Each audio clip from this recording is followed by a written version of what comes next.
Hello everyone, I am Krish and you are watching convo with Krish. তো আজকে আমি চলে এসেছি চন্দননগর, যেখানে ফাতেমা নামে একজন পাকিস্তানি মহিলাকে পাওয়া গিয়েছিল। তো সেই জায়গার মুসলিম ভাইদের সাথে আমি কথা বলে দেখতে চাইছিলাম যে তাদের কি মতামত ইন্ডিয়া পাকিস্তানের এই যুদ্ধের ব্যাপারে। Let's go. আপনার নাম?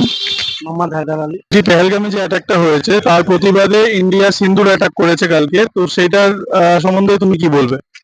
খুব ভালো কথা, খুব ভালো হয়েছে, আরো হওয়া উচিত। পাকিস্তান বলছে আবার অ্যাটাক করবে।